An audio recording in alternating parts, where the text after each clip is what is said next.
It is the legend, Samuel L. Jackson. We're here. He's got his new movie out, Shaft, June 14th. Go watch it. I want to start with Shaft and the coolest characters you've ever played. Is he up there, like top 3 coolest, baddest motherfuckers you ever played? I would say so, yeah. I mean, it's an honor to be able to portray, a figure that's so iconic, that meant so much. I guess when I was younger, seeing Richard Roundtree as Shaft was something that you aspired to. I want to be that cool. I want to have that many chicks. I want to have that many leather coats. Right. Yeah. So if it's not Shaft, who are like the top 3 coolest cool characters? People? Yeah, that you played.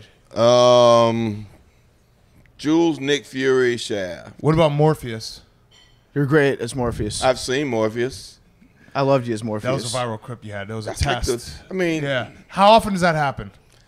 It depends on whether people are trying to be funny or whether they're trying to piss me off. Shit. I think it's a little bit of both right now. So far. It's a little bit of both right now. There. Damn. Actually, Big Cat brings up a good point. So cool and bad. Is there a difference between being cool and bad? Cool and badass? Yeah.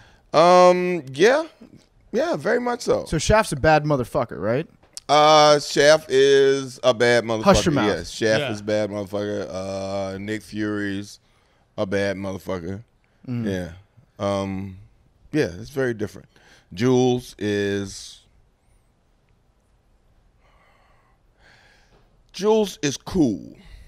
He has bad motherfucker on his wallet, but he's essentially very cool. He's lethal and dangerous as all hell. Yeah. Kind of like Ordell is a bad motherfucker. Mm-hmm. He's not cool because he's kind of corny and he dresses kind of whack and his hair ain't, all the way there. Are you describing me right now? But he will fuck you up. Yeah. He's a nice guy to hang out with, but don't cross him. Gotcha. So I'm curious. I love how you talk about characters you played as like almost friends and like they're still alive. Because I was, you've been in 150 plus movies. You played every single character, but you talk about them like they like exist forever. And I feel like I've never seen an actor kind of do that. Where it's like, no, I was reading about your favorite characters or your favorite characters you played, and you were like talking like Django Unchained. You're like, yes, Steph is my dude. He's my dude. Yeah, Steven is my dude. Yeah. Like, that's my dude. It's like I've never heard an actor talk like that about a character that he played, and you played so many. But they give you stuff. It's interesting or really freeing to have a guy like Steven or to play a guy like Steven because he's unapologetically evil. Mm-hmm. He is who he is, and he lives in that space, and he inhabits it like it's real. It's genuine for him. Right. Jules is who he is. Ordell lives in his space. He creates it. He inhabits that environment. And he relishes where he is in that space. Most characters, that I don't have a lot of characters that are insecure or that don't feel good about being who they are. Mm-hmm. Do you ever dream in your characters? Do you ever dreams as one of your characters? I don't believe so. Okay. I'm not saying that's not true because, I've done some stuff in my dreams.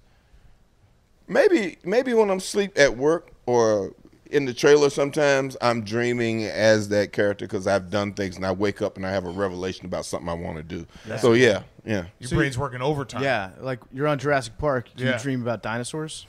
Actually, I was dreaming more about cigarettes because I was actually a smoker then, and Steven made me smoke these herbal things that were horrible, and he was a chain smoker. And I said, well, I'd rather chain smoke real cigarettes. He's like, no, I don't want to kill you. So what's in the herbal cigarettes? I don't know. It's nasty. They're like cloves. I like clove cigarettes. Yeah. I used to smoke those sometimes. But no, these weren't cloves. It was some kind of nasty herbal something. Yeah. What was the pitch like for Snakes on a Plane? How does that happen? Nobody pitched me. Actually, I read, there's a director, Ronnie Yu. I had just done a film with him called Formula 51 in Scotland and in Liverpool. And I read where he was doing a movie called Snakes on a Plane. So I called him and said, Ronnie, you doing a movie called Snakes on a Plane? And he's like, yeah. I was like, what is it? He said, a plane full of poisonous snakes. I was like, seriously? And he's like, yeah. It's like, well, can I be in it? And he's like, you want to be in it? I'm like, yeah. He's like, great. So he called New Line. New Line was like, oh, yeah, hell yeah. And then next thing I know, Ronnie got fired. And they were like, well, Ronnie's not doing the movie now. We hoped you were going to stay. I'm like, well, hell yeah, I'm doing the movie, yeah.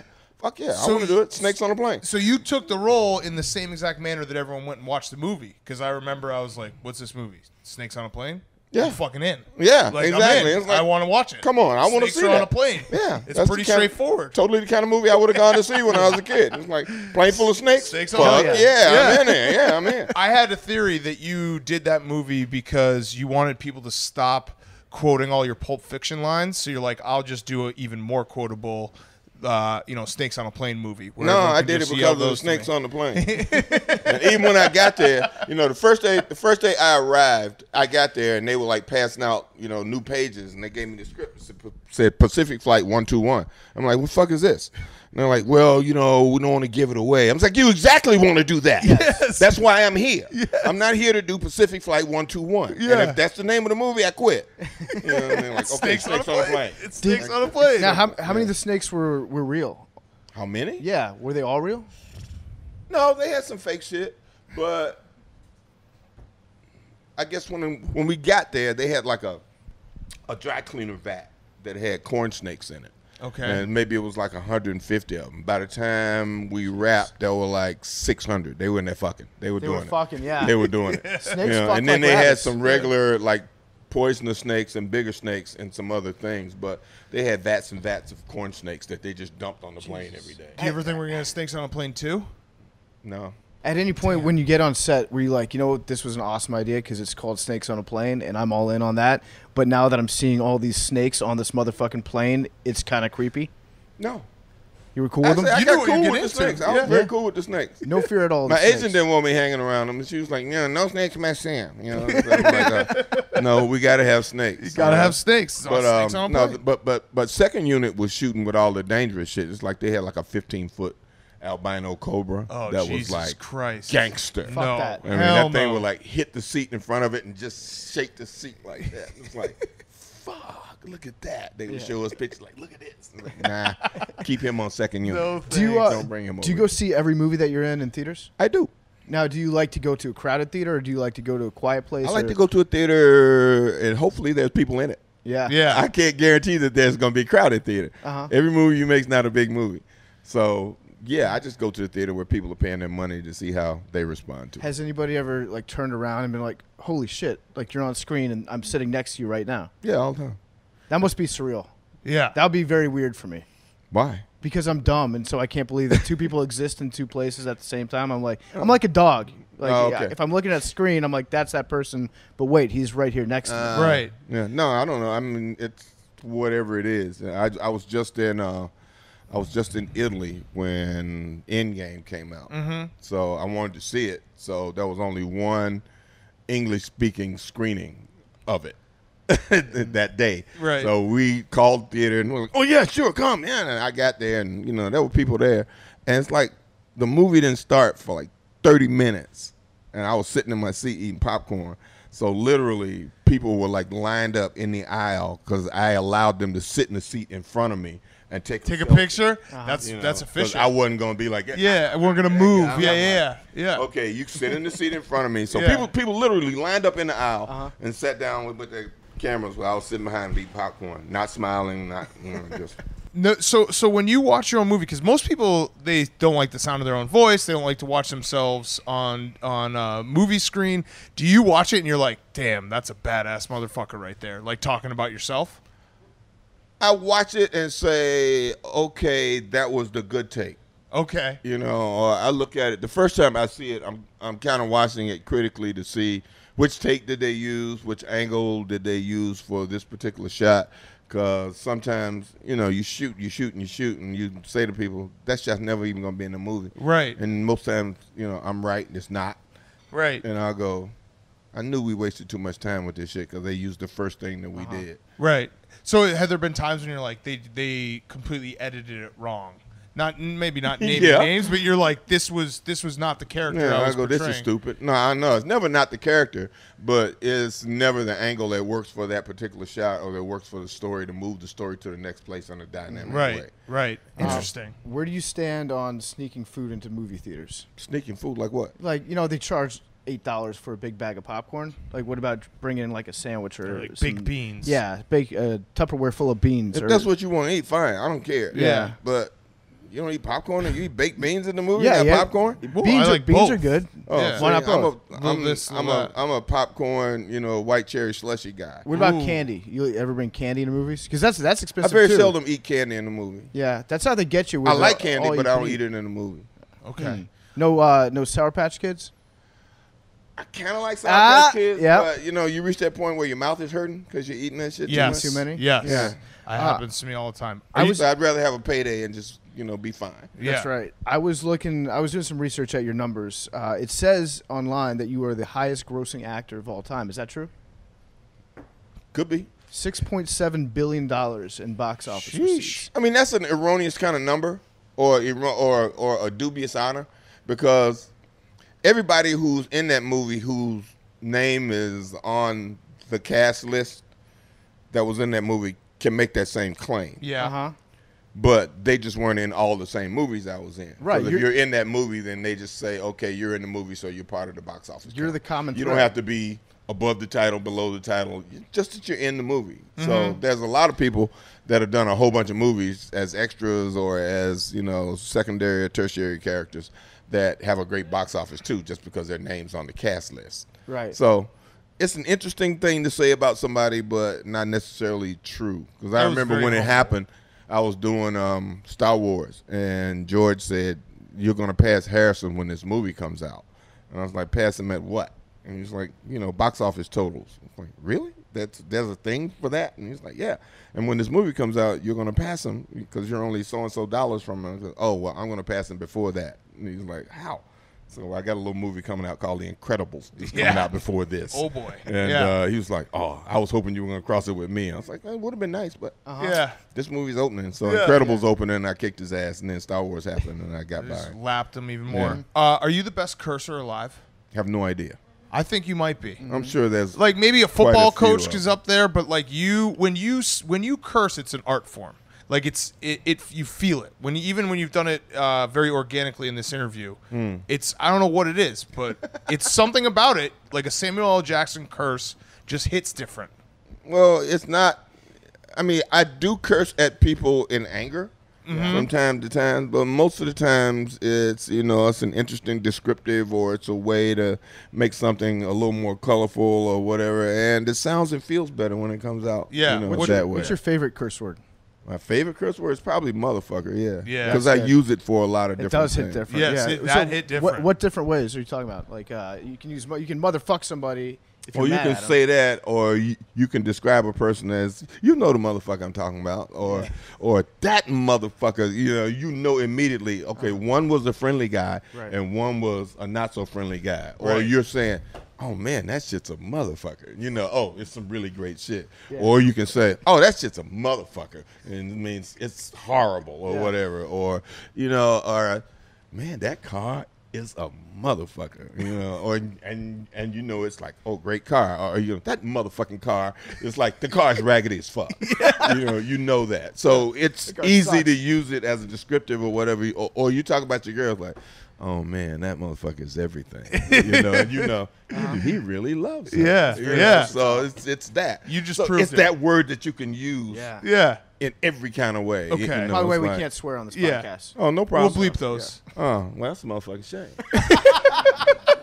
I'm just kidding. We actually were hoping because what happens with a lot of our guests, like halfway through the interview, we'll drop a swear and they're like, "Can you swear on this?" And we're like, "Fuck yeah, you can!" And we'll just let them all fly. We were hoping that would happen here, but I remember when I joined you swore Twitter, right out yeah. of the gate. It's like when I joined Twitter. I want on- to talk about your Twitter. Oh, really? It's wild. Yeah. When I joined Twitter on, what was I on? Oh, Fallon Yeah, in New York. My first tweet was, "Can you say fuck on this motherfucker?" that's perfect. Your Twitter's wild. One, you don't know how to use a hashtag. My Twitter, why? What are you supposed to do with a hashtag? You don't do you have separate gaps it between it? Yeah, you have a gap. Or you don't have between it. gaps? You do have gaps. Are you not supposed to gap between them? You're supposed you're supposed what Samuel does is he puts all of the hashtags together and doesn't put any gaps. So I don't put a space between the hashtags. So what difference does it make? make? You can't click on the hashtag. You just have unclickable hashtags. So I'm just fucking with the person that wants to click on my hashtag. Yeah, pretty much. much. Why you want to click on my hashtag? Because we want to see what everyone else is talking about. You started the conversation. Yeah. Oh, so you put a space between them. Yes. See, I've been asking that. I asked my daughter that. No, you got to. It's got to. It will look blue when you space it. It shows blue when you tweet it. Because I tweeted something today. Did I put a space? No, between you never do.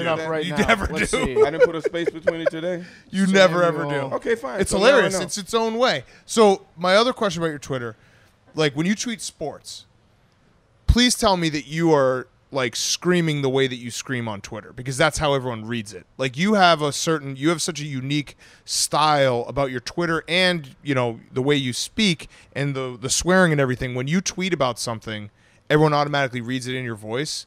I'm hoping you're saying it out loud. I didn't tweet any football last year. Yeah, I know. Why? I loved your tweeting about football. I had a whole NFL thing. I mean, I got to, I have to take part of the, fuck them. Okay. They're going to blackball, Kaepernick. Yeah. And see, he doesn't do hashtags. And hire other assholes that do really fuck up No shit. NFL last year? No, I didn't do the NFL at all last year. Did you watch college? I would love college football. Yeah, so I wrote down a couple of your funnier tweets. How you feed a hungry man, go ahead, Chubb, and then what the hell is that when you type that? Most mugga pugga of a run. It's most motherfucker of a run. But that's not how you type it. That is. Most M-O-U. G-H-P-O-U. M-O-U-G-H. Yeah, P-H-O-U-G. P-H is pho. Yeah. Most motherfucker. Motherfucker. Of a run. Motherfucker. All right, here's one of your hashtags. Motherfucker, like, however you want. Into my head. Okay, so are you saying that out loud when you're tweeting it? Because I hope so. That's how I envision it. I just said it, man. Most motherfucker of a run. Yeah, or you said, man's got to be somewhere. Get out the fucking way. Yeah. And like I'm just envisioning you watching like Georgia versus Auburn just going crazy on your couch. Yes. Thank God. Okay. All right, here's your Thank hashtag. God. That's all I wanted. Yeah. Because you would have ruined the illusion if you were sitting there silently. No. Being like tweeting about it. Okay. No, I'm having a great time. Good. Here's your hashtag game.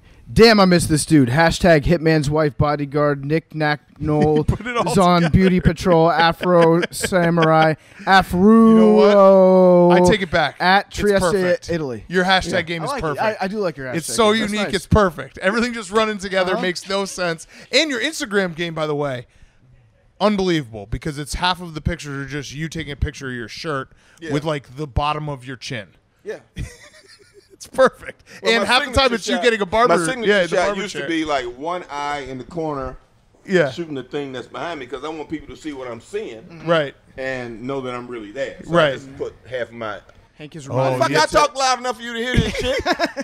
Lawrence Taylor almost killed him. Yeah. He did. Lawrence Taylor was like this, and Hank was like, "Mr. LT, can you put the?" And he's like, looked at him. I talk loud enough for you to hear me, but I usually put one eye in the corner and then the thing that I'm talking about in the background. It's good. You're crushing social media. I have fun with it. Yeah.